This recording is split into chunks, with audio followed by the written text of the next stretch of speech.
Yo guys, what is up? Max in our First Descendant video, and today we're going to be going over everything you need to know about the recent First Descendant developer live stream. Now, in this live stream, they showed us a sneak preview of Season 3, and they also discussed like what's going to be happening in the coming months leading up to Season 3. There is a lot to break down. The stream was over 3 hours long, so I'm going to be, going through everything that you need to know. And then at the end, I also want to give the devs some like real feedback on some of the things that they said and presented. And yeah, guys, I hope you enjoyed the video. Let's dive in. So starting on June 19th, we are getting the external component core update and the multi-hit and weak point core update.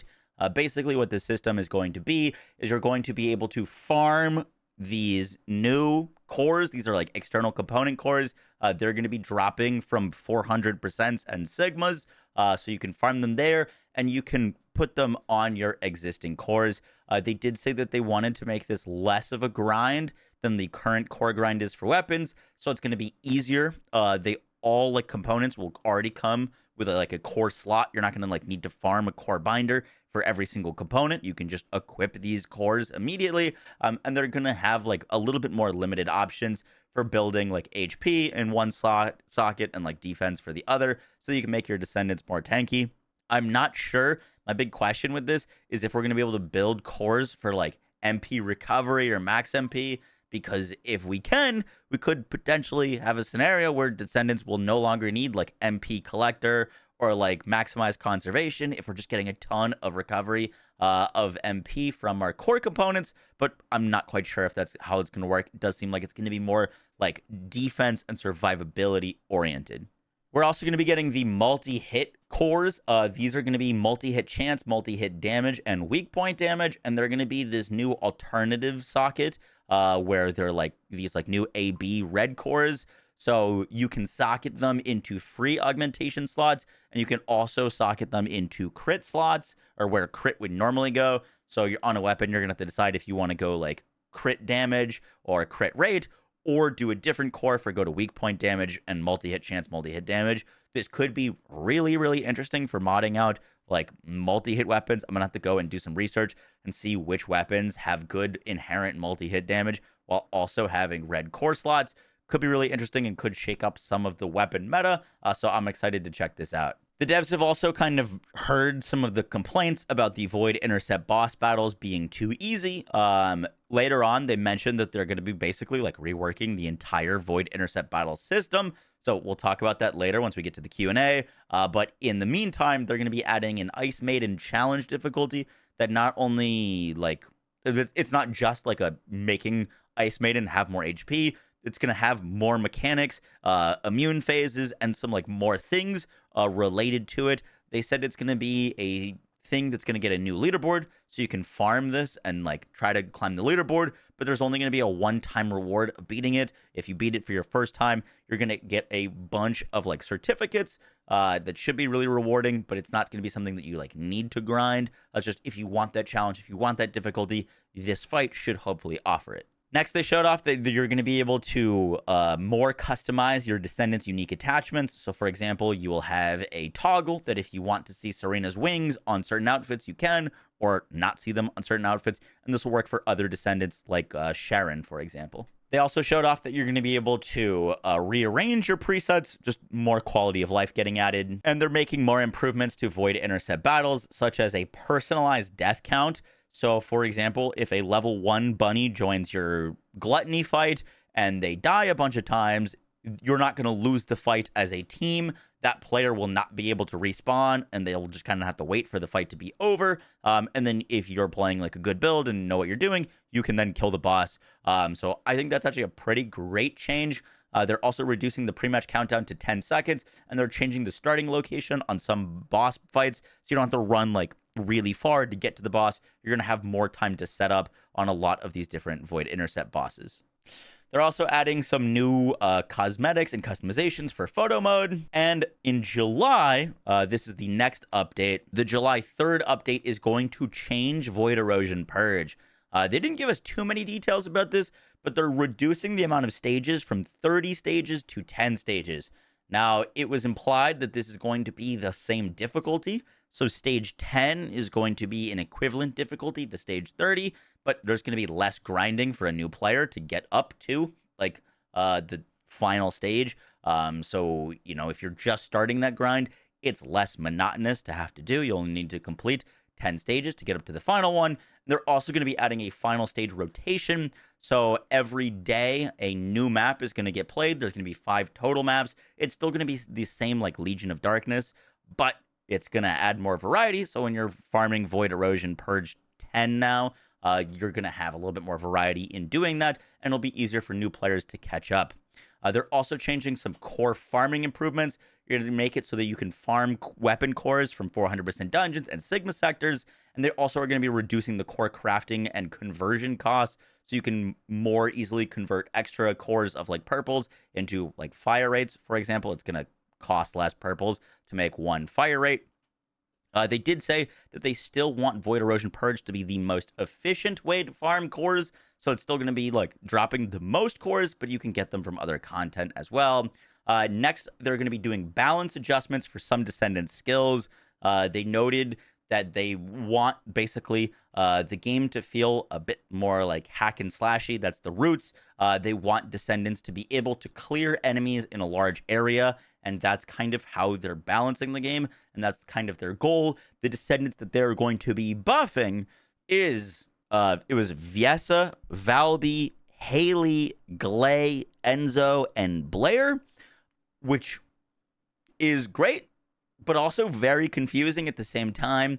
It seems like they're taking like the top 10 best Descendants and making it so that they're going to be all very even, and then adjust the outliers. Like if you're working on making the game more balanced, I don't know why you wouldn't address Kyle and Jaber and characters like that are very far behind. I'm guessing because those characters are going to need a lot more than just like numeric buffs, while like functionally like Valby is like in a great spot. Honestly, Viess is in a great spot. So they're just going to be getting more buffs, I guess, to compete with the tier they said they want to balance by, which is like Inez and Serena. So those Descendants are all going to be getting buffs. They're also going to be increasing the sprint speed cap.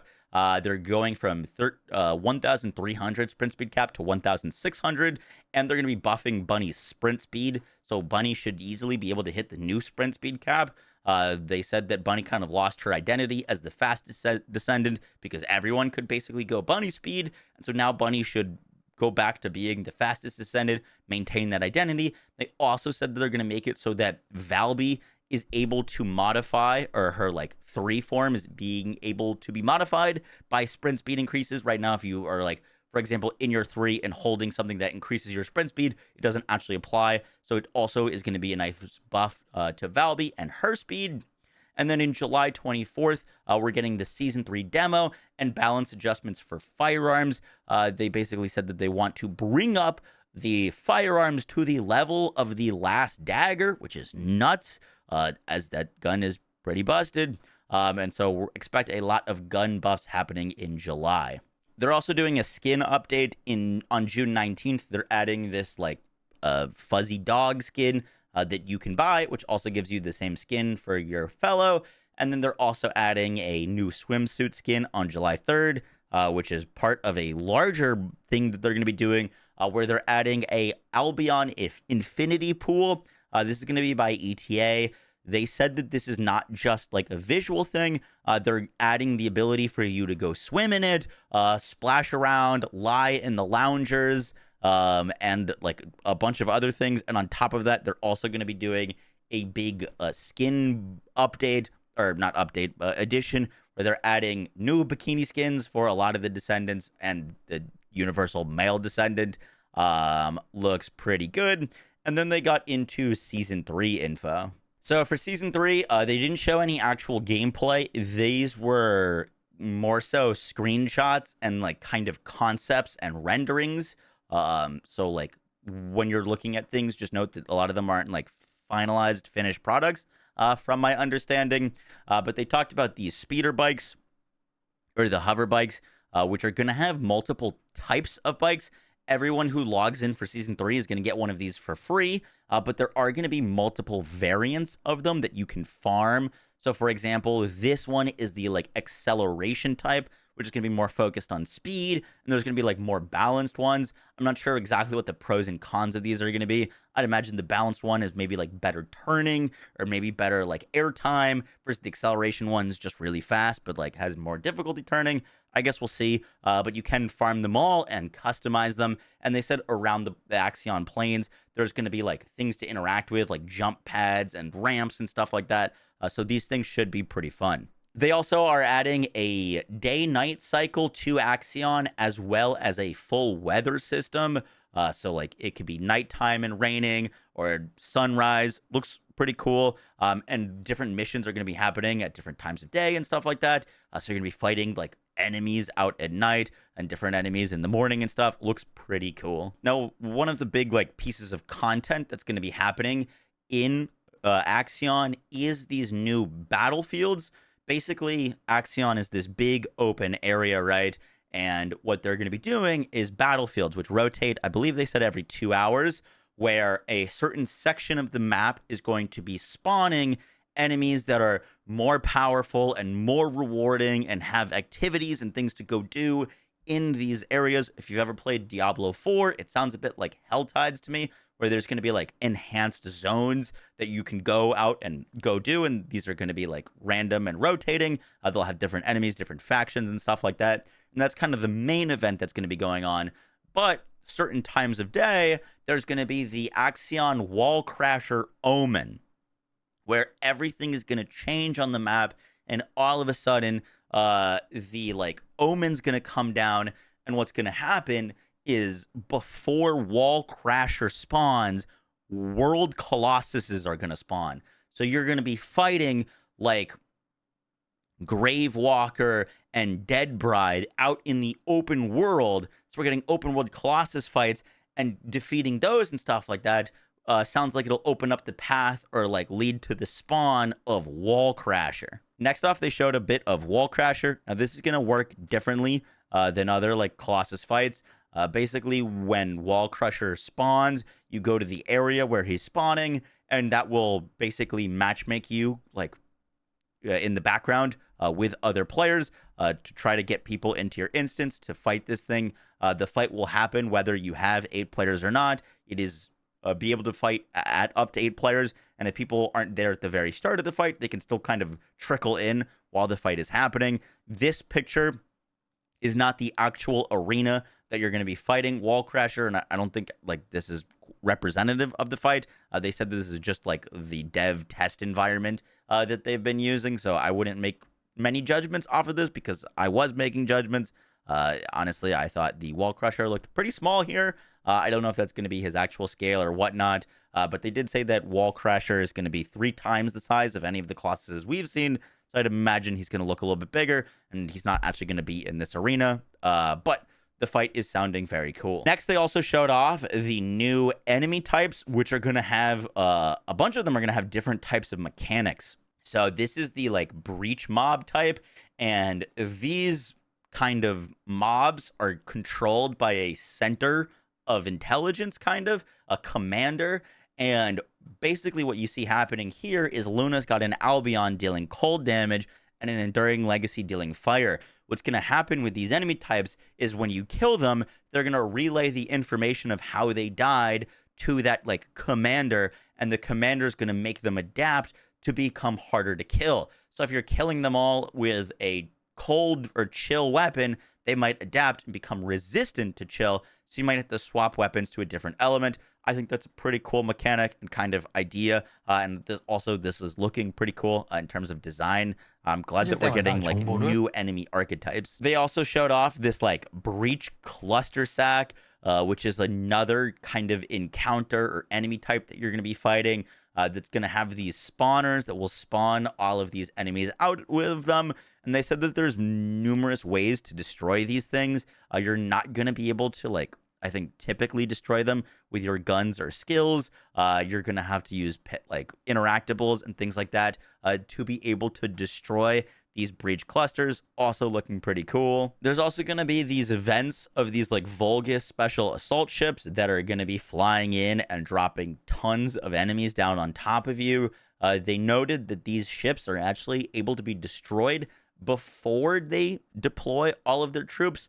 And if you kill the ship before it spawns all of the troops, you get all of the loot and rewards as if you had killed all of the troops in the ship, because you are like killing all of the troops. So it seems like we're going to be getting these like big flying loot pinatas in the area if you've got enough damage or a build that can take them out. They said that this could also be like a viable farming strat. So those are looking cool as well. Lastly, they showed off the new enemy type, the Spiker. They said that these are going to be introduced to throw in like chaos and a curveball at you while you're fighting these other mobs. These guys are going to be really hard to take down. They're not going to be like I don't think they said that they're like mechanically difficult, just going to be like a much tougher mob. You're probably going to need quite a bit of damage to take them out, and you're probably going to have to deal with them quickly, but they're going to be implemented to throw some chaos and curveballs at you while you're doing other content. They also are adding new trigger modules. These are modules that are going to be triggering based off of certain actions. Now, in order to do this, they're going to be giving every ability in the game new classifications. So, different modules will trigger off of different classifications of skills. So, for example, they're going to be having a new classification on like support skills or like deployables, or like Enzo putting his ammo crate down.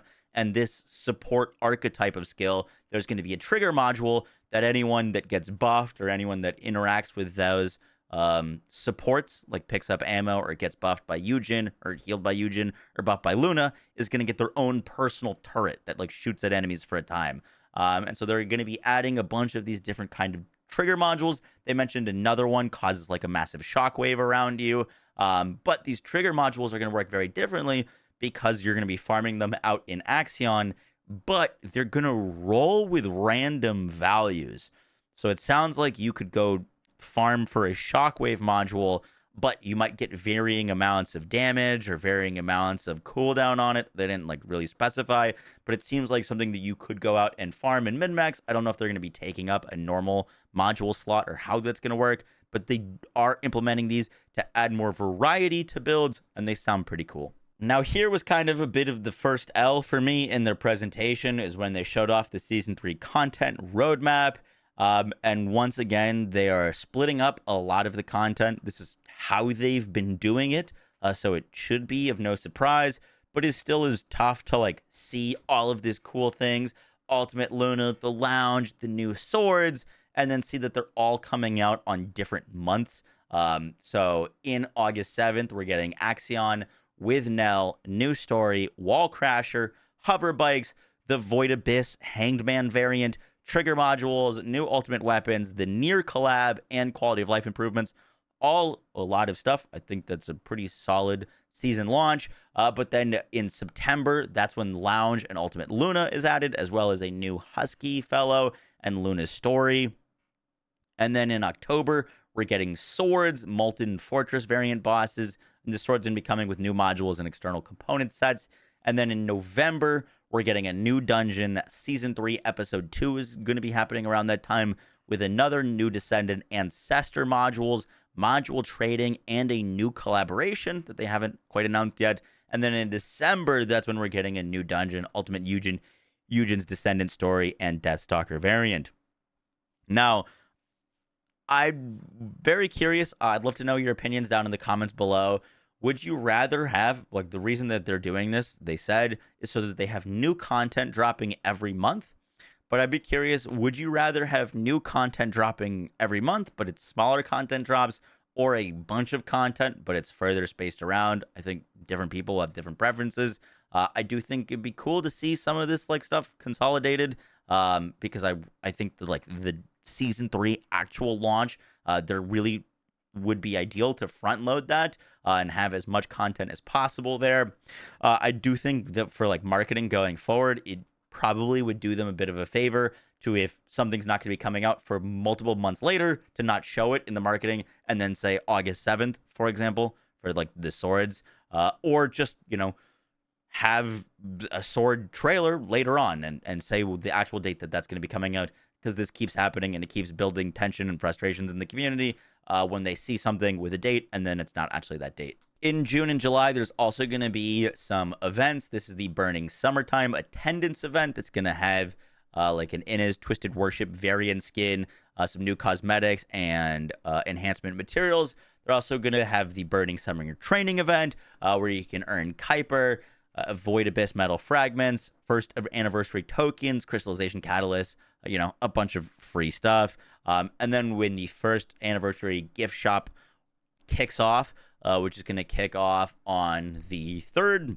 of July, you're going to be able to get UI themes, spawns, back attachments, and more. Seems like they're going to be offering a lot more cosmetics and stuff like that that you can earn for free, which is pretty cool. And then they're also doing a Grab the Breakthrough event, which is going to be a web event where you could potentially earn merch and art books. In the Q&A, they were asked about expanding arcade tuning, which they said they don't want to do until they get all of the Descendants in a better balance spot. They also got asked about playing repetitive content, and they were asked, are there any plans to increase the variety of rewards or provide more rewarding options to keep players engaged over time?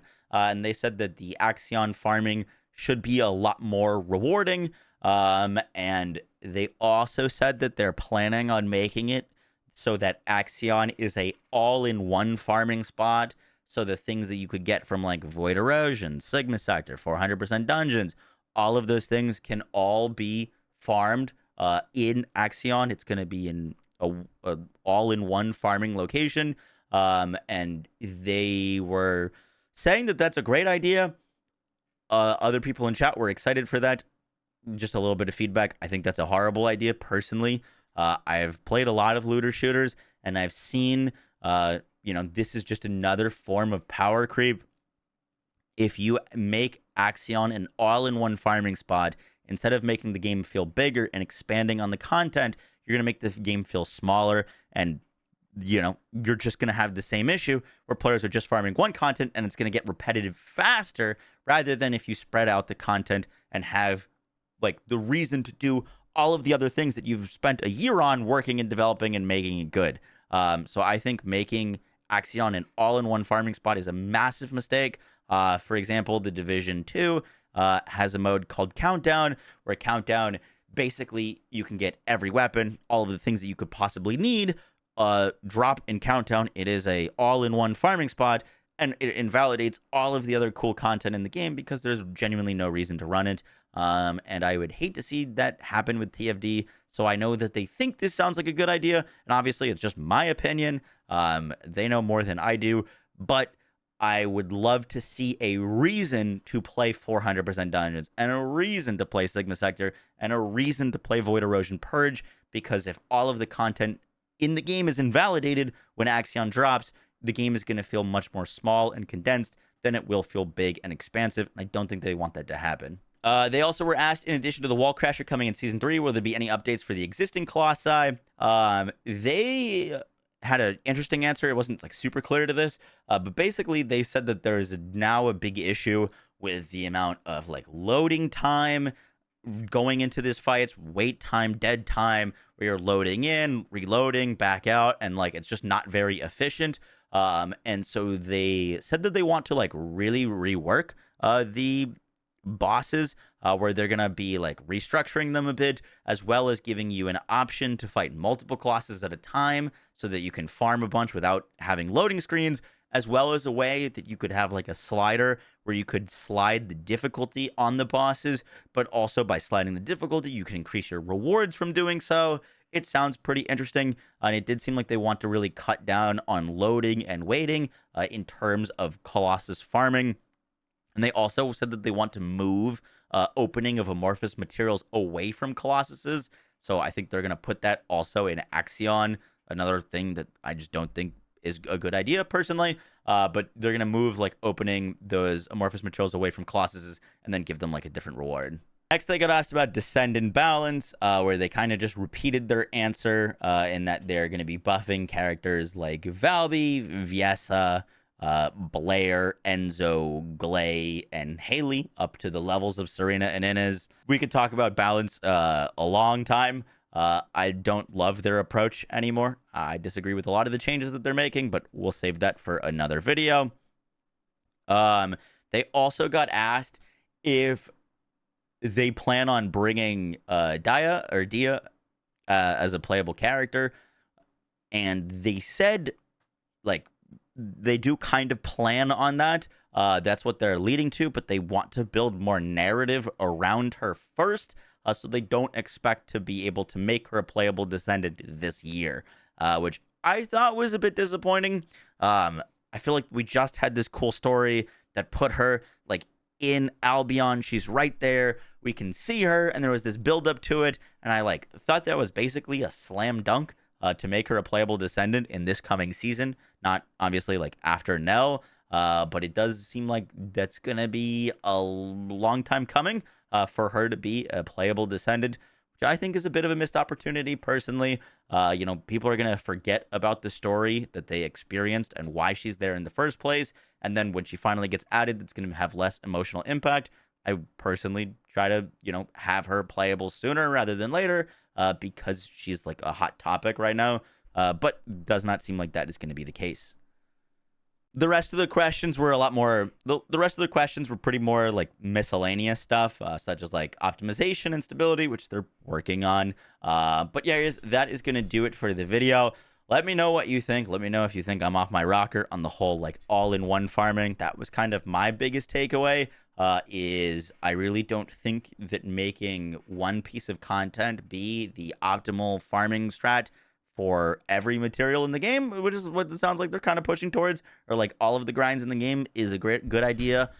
Because if it's the only thing to do for all of the stuff, players are going to get burnt out of that content faster. If players are having to go to Axion and farm for one thing and then go back to like 400% and then go to Sigmas, and then play the new content again, it's going to be fresh for longer, as well as, reducing fatigue. So that's my personal take on it. I think they're trying to make this the best content that they've ever put out. So that's why they want players to be focusing on this good content rather than other content. But just by putting new things in Axion, as well as it just being a new play, like an area to explore with new enemies and stuff, players will be playing that content regardless. So yeah, guys, that's my opinions. Hope you enjoyed. It does seem like, June, July is going to be, a little bit dry when it comes to content, which I think is totally fine. I know there's some players that are freaking out, like, what am I supposed to do? I would rather have them, if they've got a lot of content, to have it all in Season 3 rather than just give us, like, bits and pieces leading up to it. We do have some things to do. They are giving us some events, but it's mainly just to tide us over. Hopefully Season 3 is a banger, and I hope they knock it out of the park, because, I just want the best for this game. But you guys, that's going to do it for the video. I'll catch you on the next one. Take care. Bye.